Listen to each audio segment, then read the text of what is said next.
O que antecede as grandes vitórias na nossa vida? O que vem antes? Porque a gente só vê a vitória. A gente só quer a bênção. Ou a gente só vê a pessoa vitoriosa. Mas a gente não vê o histórico anterior para a vitória. Aí Deus me lembrou aqui uma palavra que eu preguei numa terça-feira aqui, na igreja, eu falei, vou lá. Aí Deus sempre melhora, né? A gente prega uma coisa, depois o Espírito Santo leva para você, para abrir sua mente. Eu vou ler um salmo e vou basear a minha mensagem na vida do profeta Elias. Eu vou ler o Salmo 30, versículo 5. Abre aí a sua Bíblia.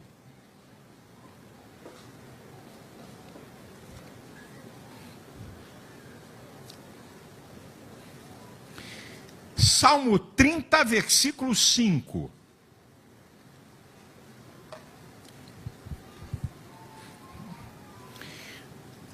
Porque a sua ira dura só um momento. No seu favor está a vida. O choro pode durar uma noite, mas a alegria vem pela manhã. Como eu disse para vocês, eu vou basear aqui parte da minha palavra em alguns ensinos da vida do profeta Elias. O que antecede? O que vem antes das grandes vitórias da nossa vida? Então, em primeiro lugar, se você quer construir uma caminhada para a conquista de vitórias, primeiro, obedeça a palavra de Deus. Aqui começa a história. Obedeça a palavra do Senhor. Quando você vai a 1 Reis, não precisa abrir não, eu vou fazer aqui um comentário rápido. Quando você vai a 1 Reis, capítulo 17, do versículo 1 ao 5, quando Elias libera uma palavra profética pela impiedade do rei e pelo povo estar distante de Deus, servindo a Baal e a Astarote e toda aquela confusão de deuses estranhos, Elias dá uma palavra, segundo a minha palavra não vai chover. Uma palavra de juízo, de correção para aquele povo. Agora olha que coisa interessante que está lá no texto. Veio a palavra do Senhor a Elias e diz assim: sai daí, vai para o Oriente e te esconde junto ao ribeiro de Quiriate. O negócio é o seguinte, irmão, o camarada está debaixo da direção de Deus, uma palavra profética para levar o povo a reconhecer que Deus é o Senhor, e não tem aplauso, e não tem palavra bonita, e não tem tapinha nas costas, e não tem nenhuma glória nem exaltação. Porque as pessoas pensam, por estarem fazendo a vontade de Deus, ou por estarem no centro da vontade de Deus, ou fazendo aquilo que Deus quer que você faça, que Deus vai arrumar meia dúzia de gente para te aplaudir. E para dizer, valeu, hein? Você é o cara.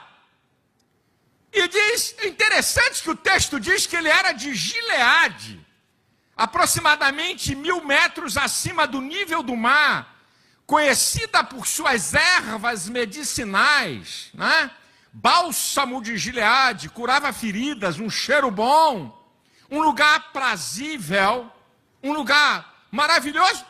Depois que o camarada libera uma palavra para uma correção de um povo que está em pecado, de um rei ímpio, aí Deus vai dizer para ele, olha aí, sai daí desse lugar e vá para um esconderijo, de um lugar aprazível, de um lugar livre para um lugar selvagem, difícil e isolado. Onde Deus mandou? Um lugar selvagem, difícil e isolado. Você tem que entender, meu irmão, que a palavra do Senhor para a nossa vida não usa lógica humana. Deus não trabalha com lógica humana. Deus muitas vezes nos tira da zona de conforto. O que você tem que entender é que a palavra do Senhor tem uma direção certa e cumpre propósitos, mesmo que você não entenda, e mesmo que você não veja, e mesmo que você não compreenda. A palavra do Senhor contradiz as circunstâncias da vida. De Gileade para um esconderijo. Depois, quando o ribeiro se seca, o cara está numa terra produtiva, numa terra boa, vai para um esconderijo para ser alimentado por urubu, corvo, córax, que vivia de carniça e de pequenas presas vivas. Agora, você chega no versículo 8 e 9 de 1 Reis 17, outra coisa que contraria a lógica e circunstância. Agora sai daí e vai para a casa de uma pobre viúva. Não mandou ele ir para a casa de um rico, não. Nem de alguém que tinha abastança. Não tem lógica nenhuma. E depois de 3 anos, no capítulo 18, Deus vai dizer para ele: agora vai e mostra-te a Acabe. Acabe queria comer o fígado dele. Acabe queria matar Elias. Procurou ele em tudo que é lugar. Como é que pode? Que lógica é essa? O cara está sendo perseguido. O rei está no encalço dele, diz assim: agora vai lá e mostra a Acabe. Ou você obedece a palavra de Deus, ou você vai usar lógica humana. Mas quero avisar o povo de Deus: você vai usar lógica humana? Se prepare para o desastre. Por mais esdrúxulo que seja a indicação, por menos que você entenda, obedeça a direção que Deus dá para a tua vida, mesmo que você não entenda nada.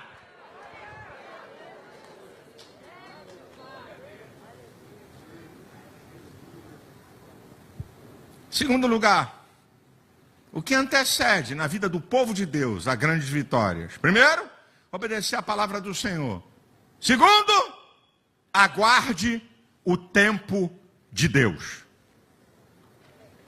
Olha o que diz o capítulo 18, versículo 1 de 1 Reis. E depois de muitos dias, no 3º ano, veio a palavra do Senhor a Elias. Durante 3 anos, Deus não disse nada para ele.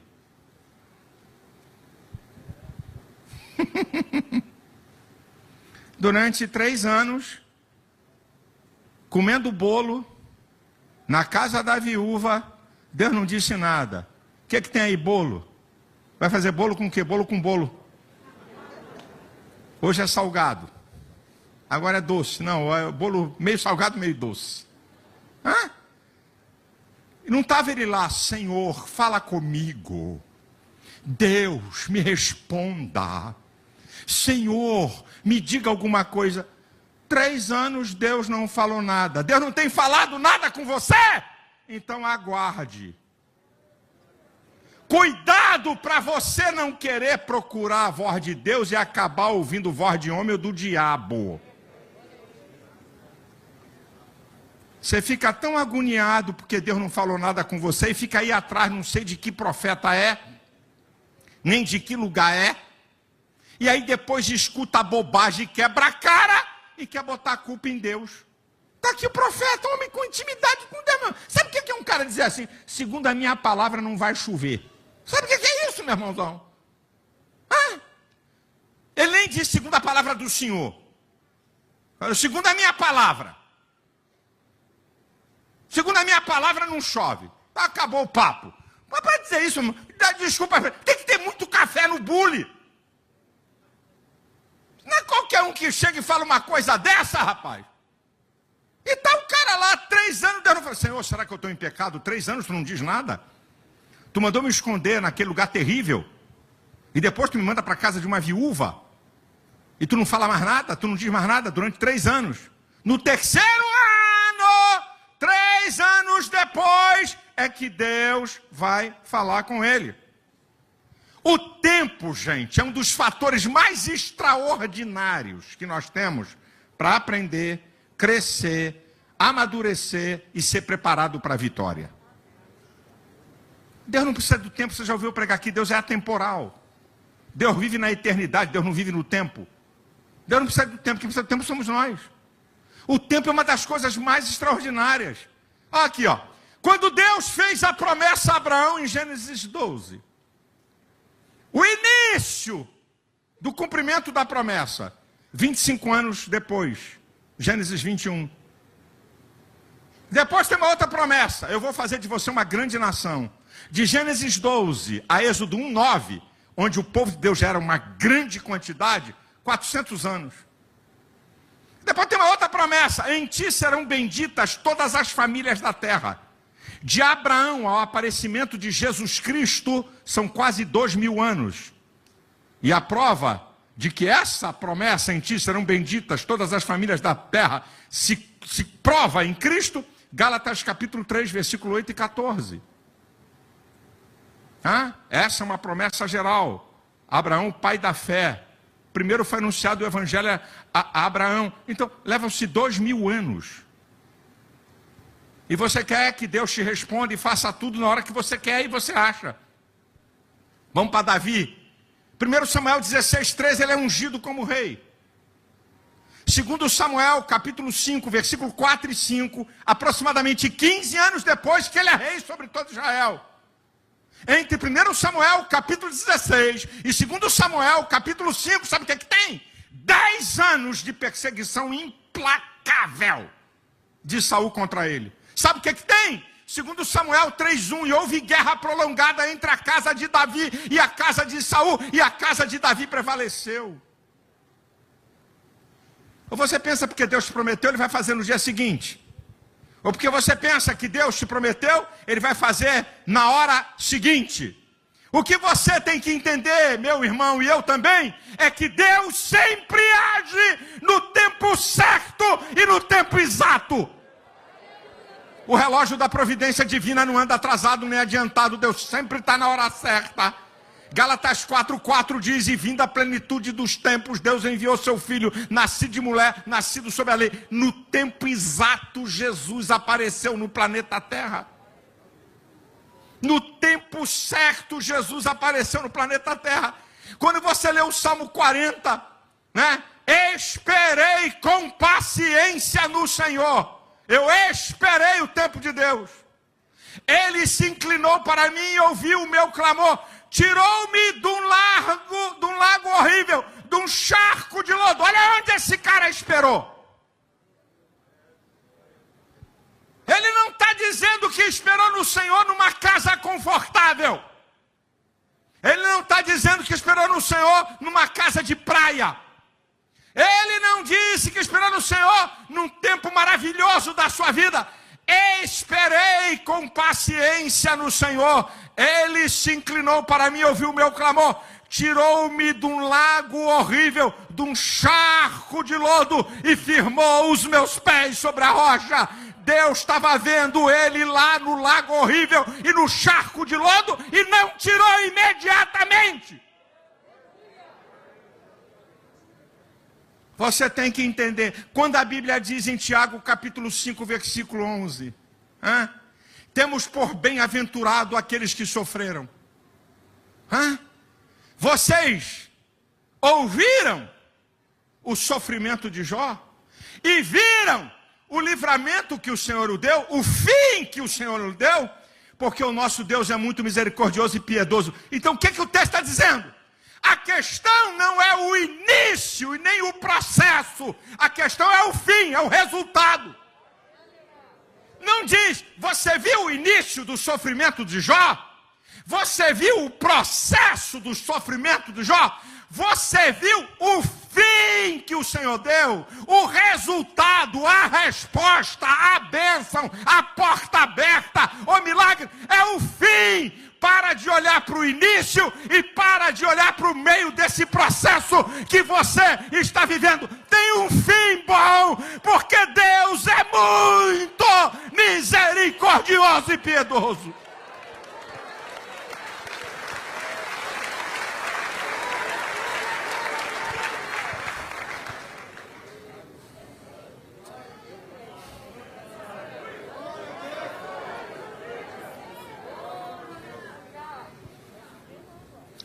Meu amado irmão, número 3.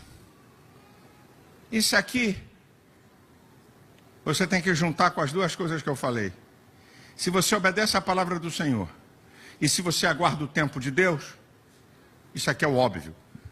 Creia que a palavra do Senhor vai se cumprir. Se você obedece, e se você aguarda, é porque você crê. Porque se você não crê, você nem se submete à palavra, e nem tampouco espera. Isso aqui é o óbvio, é o lógico.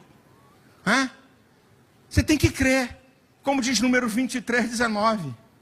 Deus não é homem para que minta, nem filho do homem para que se arrependa. Diria e não faria? Falaria e não confirmaria? Jeremias 1,12 diz que Deus vela em fazer cumprir a sua palavra. Mateus 24:35 diz: passarão os céus e a terra, mas as minhas palavras não hão de passar. Romanos 3,4 diz: seja Deus verdadeiro e todo homem mentiroso. Tito 1,2 diz que Deus não pode mentir. Deus não pode mentir. Tudo que Ele te prometeu, tudo que a palavra te promete, porque você cumpre os princípios, vai acontecer. Pode crer, a palavra do Senhor vai se cumprir. O que vem antes das grandes vitórias? O que vem antes da bênção? Voltando para a vida de Elias, você tem que restaurar o altar. Há 4 coisas sobre o altar, é muito interessante. O altar representa a nossa vida. A minha vida e a sua vida. Está lá em 1 Reis 18:30. 4 coisas sobre o altar. Primeiro, peças que precisam ser consertadas. Se o altar está danificado, então tem peças que precisam ser consertadas, que dá para consertar. O que é que você tem que consertar na tua vida? Relacionamento conjugal? Relacionamento com o filho, ou você com teu pai? Por que Deus não abre a porta? Por que Deus não me abençoe? Porque tem peça para ser consertada. É relacionamento com Deus? É questão de finanças? O que tem que ser consertado? A gente quer chuva, quer fogo sobre o altar, mas tem que consertar. Em segundo lugar, um altar danificado tem peças que podem ser consertadas, mas tem peças que têm que ser jogadas fora, porque não tem conserto, tem que fazer substituição. Tem que substituir. Não adianta querer consertar. Talvez você tenha que mudar esse seu estilo de vida. Não adianta você querer. É o teu estilo, teu jeito de ser, tua maneira que você se relaciona com Deus e com os homens. Você tem que mudar. Não é consertar, é mudar.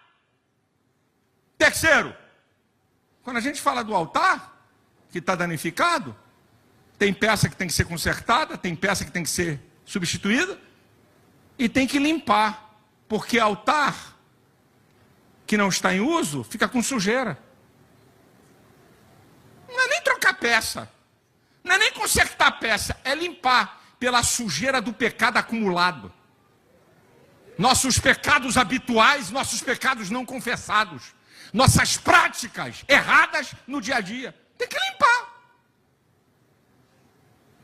Se o altar é reparado através de conserto de peças, se o altar é reparado através de troca de peças, e se o altar é reparado porque tem que limpar, o altar não pode ficar vazio. Tem que ter sacrifício sobre o altar. Isso fala da nossa prática de vida. Aquilo que Paulo diz em Romanos capítulo 12, versículo 1. Rogo-vos, pois, irmãos, pela compaixão de Deus, que apresenteis os vossos corpos como sacrifício vivo, santo e agradável a Deus, que é o vosso culto racional. É a nossa prática do evangelho no dia a dia. Negar a tua vontade, tomar pancada da sociedade que te odeia, buscar a santificação, fazer a vontade de Deus, pregar o evangelho, ser testemunha de Cristo, trabalhar nas diversas áreas do ministério da igreja, tem que botar sacrifício sobre o altar. Quer bênção, quer chuva, quer fogo. O que é que está aí na tua vida? Tem coisa que precisa ser consertada ou tem coisa que tem que ser substituída? Ou tem que limpar? Ou tem sacrifício, porque o altar está vazio? Vai ficar sujo de novo. O que é que antecede as grandes vitórias, as grandes bênçãos de Deus? O que é que vem antes? Preste atenção. Observe os sinais. Já falei isso aqui uma vez e vou repetir.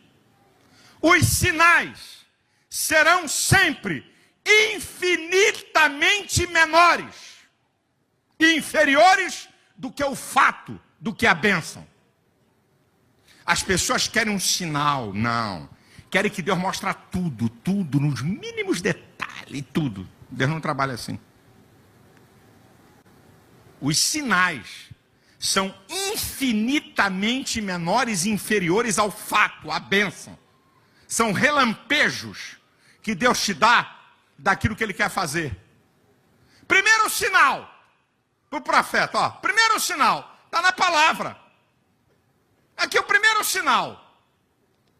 Está no versículo 41. Eu ouço o ruído de uma grande chuva. Ele não vê chuva, ele não vê vento e não vê nuvem. É um sinal, um ruído. Eu ouço o ruído de uma grande chuva. Segundo sinal, quando ele manda o moço olhar para a banda do mar, eu vejo uma nuvem do tamanho da mão de um homem. Ele não vê vento, ele não vê chuva e não vê também quantidade de nuvem. É um segundo sinal. Uma coisa inferior. O terceiro sinal. O sinal anterior ao fato. O que está vendo aí? Olha, as nuvens estão carregadas. Sopra o vento. Está a um passo do fato. Mas nuvens carregadas, o vento pode levar. Então, é mais um sinal. É um sinal mais forte, mas é um sinal. Você tem que aprender a observar os sinais. Você não observa os sinais, não? Sinais. Ouço o ruído. Vejo uma nuvem do tamanho da mão de um homem. Agora, estou vendo nuvens carregadas, escuras. Vento está soprando. Opa, é um sinal maior, mas é um sinal. Porque ainda não tem chuva. Para de querer transformar no sinal na bênção. Para de querer transformar o sinal a resposta total de Deus para você. O que antecede a grandes vitórias? Sinais. O que antecede a grandes vitórias? Aí você entende porque eu estou pregando isso aqui. Tempo de tribulação e adversidade. A gente não quer. Presta atenção. Antes do dia e da alegria, tem choro e noite. Antes da chuva, tem escassez e fome. Você tem que entender isso. Isso faz parte da preparação de Deus. Para você valorizar a bênção, para você não jogar a bênção fora, para você entender sua dependência de Deus, para você crer que é Deus que faz.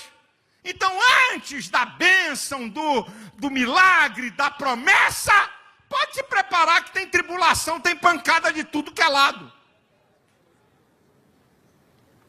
Pode se preparar. Agora eu tenho uma palavra para dizer. Em sétimo lugar, para mim, para a conclusão. Não perca a esperança, por pior que seja a situação.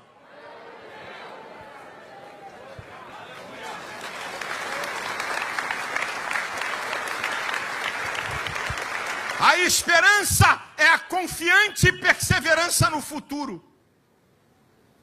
As três coisas que vão permanecer, 1 Coríntios 13, a fé, a esperança e o amor, tem que permanecer a esperança. Está tudo feio, só tem luta, a coisa não está fácil, a porta está cerrada, mas isso vai mudar. É noite de choro, é escassez e fome, mas vai ter alegria, vai ter dia, vai ter chuva. Você tem que entender isso, meu irmão. Não perca. E tem uma outra coisa, a nossa esperança é transcendente. Os homens só podem ter esperança naquilo que é palpável, naquilo que é lógico, naquilo que ele tem conhecimento, naquilo que ele percebe do mundo. Nós não. Colossenses 1:27 diz: Cristo em vós, esperança da glória. É transcendente, é acima do que pode acontecer nessa terra. E você tem que entender isso, meu irmão. Eu estou te dando aqui, meu querido, o que é que acontece antes da vitória, da porta aberta e da resposta para quem é povo de Deus. É esse aqui o processo. Tem gente que quer ver vitória, quer ver milagre, quer ver porta aberta, quer ver promessa, mas não quer pagar o preço. E aí eu vou para a conclusão. E declaro profeticamente para você. Quem quiser receber, você vai dizer aí, eu recebo, é para mim. Vai chegar a vitória. A vitória vai chegar para você. A vitória vai chegar, querido. Depois de 3 anos e meio, chegou a chuva. Depois da noite de choro, chegou o dia da alegria. Você já reparou? Você já parou para pensar que para chegar o dia e a alegria tem que passar pelo choro e pela noite?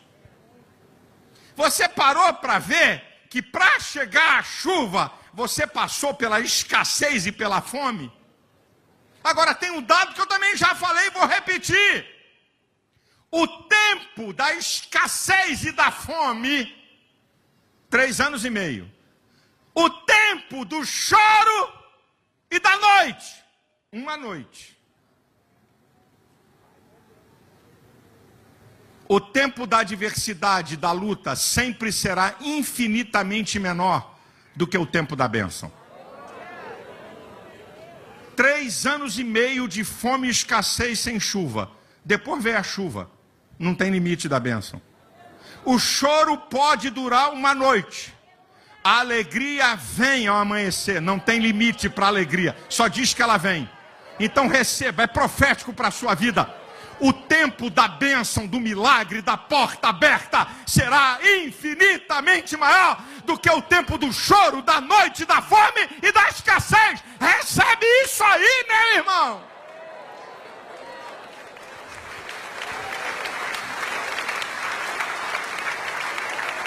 Outra, é profético para você. Não existe tempo de adversidade e de luta mais poderoso do que o tempo da bênção. Não tem. Quer a prova? Fome e escassez. Quando vem a chuva, interrompe o ciclo.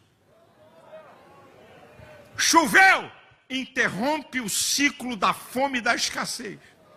O choro pode durar 1 noite. Ao amanhecer, a luz, ela rompe sobre as trevas. A bênção rompe sobre o dia mau e a luta que você está passando.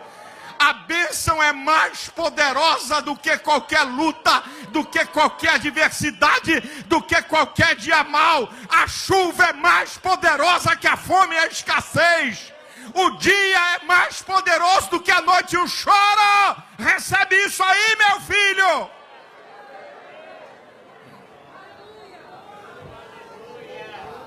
A palavra profética para a sua vida é essa. Vai ter chuva, vai ter dia e vai ter alegria.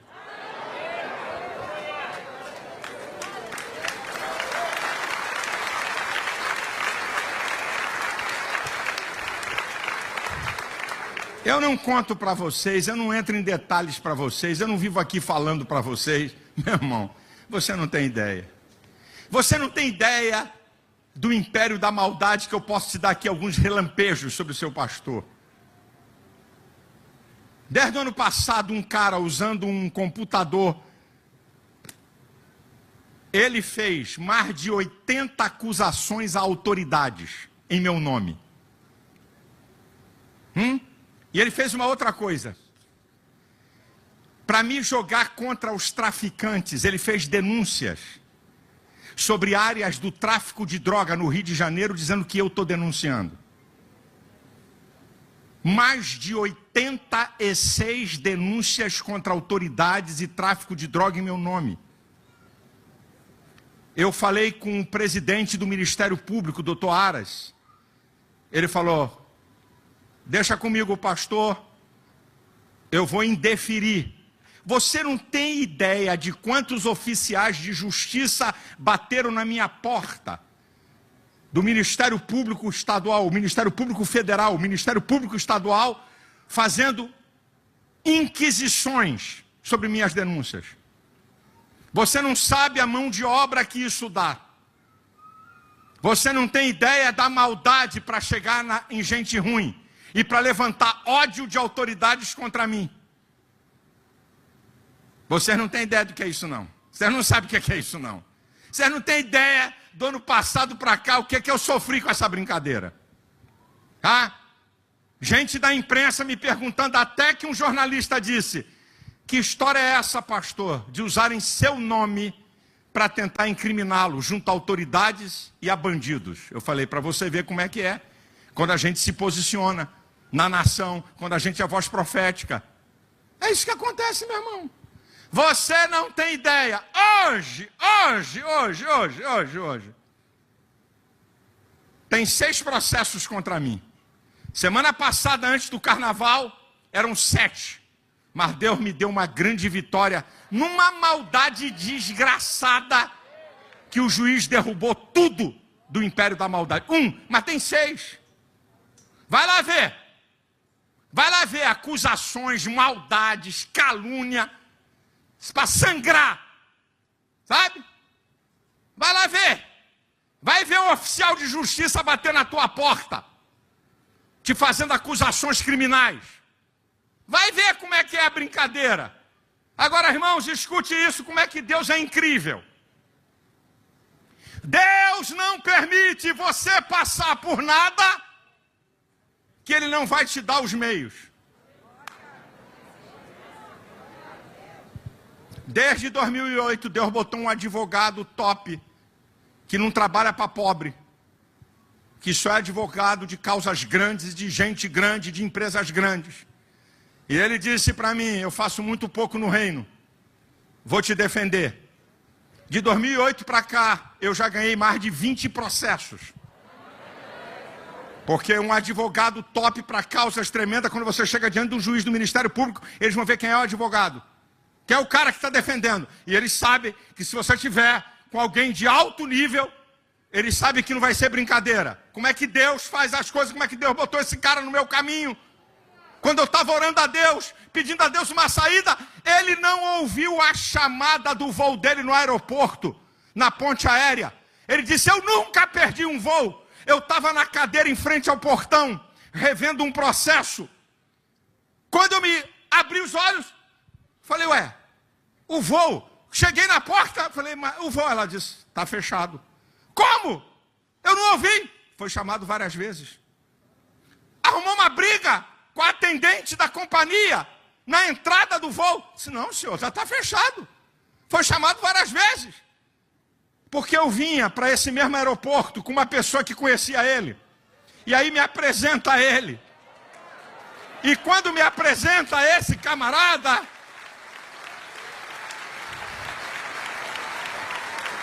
eu tinha 5 dias para responder uma acusação do movimento gay no Ministério Público e não sabia o que ia fazer.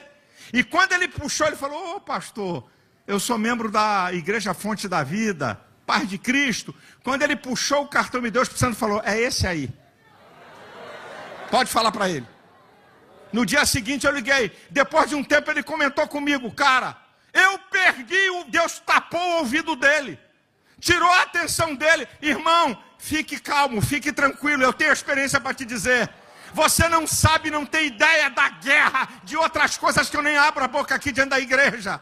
Alguns aqui sabem, muito reservadamente, e eu estou aqui pregando, e aí minha neta cai doente, médico não resolve, e eu entro e vai para o hospital, e meu filho cai doente, mas eu estou aqui, sabe por quê? Porque na minha vida tem chuva, na minha vida tem dia, e na minha vida tem alegria.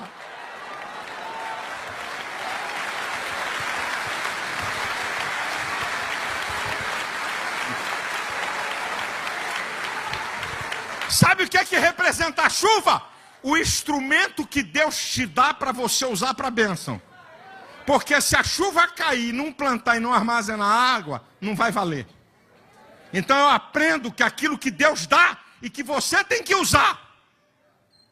O dia representa uma mudança de estação.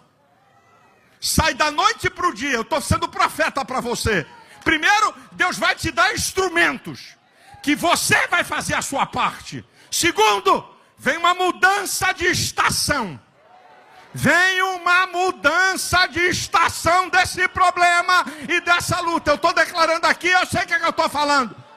Vem uma mudança, vem uma virada, vem um tempo novo. E terceira alegria, o resultado da bênção.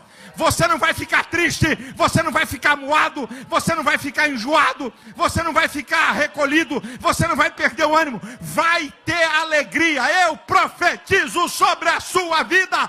Vem chuva, vem um novo tempo e vem o resultado da bênção sobre a tua vida. Se você crê nisso, recebe, manifeste adorando a Deus, exaltando o Deus da bênção, o Deus do milagre, o Deus da resposta, o Deus que muda a circunstância.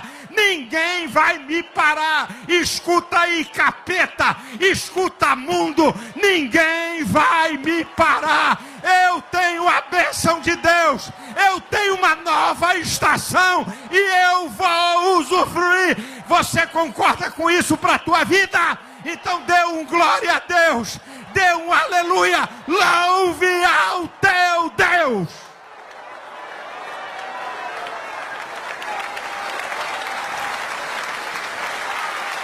Orabaceri candarabá. Ora choribi carabá xandarabá calabás.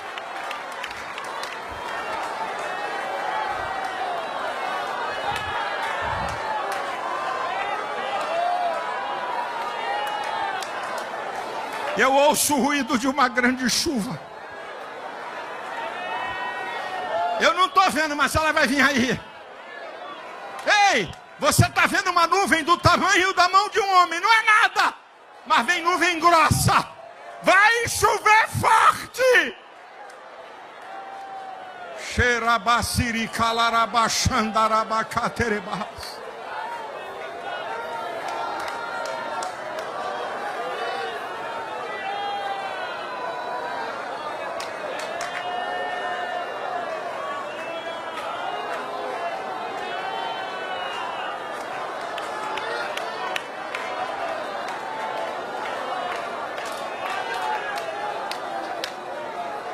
Não reclama não, não desanima não, não abaixa a cabeça não. Vamos, levanta aí, ânimo. Vai dando glória a Deus, o pau está cantando no teu lombo. Você está na escola, é o que antecede, é o antes. Não tem nada. Meu irmão, é proporcional o tamanho da luta com a vitória. Quanto maior a tua luta, quanto maior a tua tribulação, quanto maior a tua adversidade, maior será a vitória, maior será a bênção.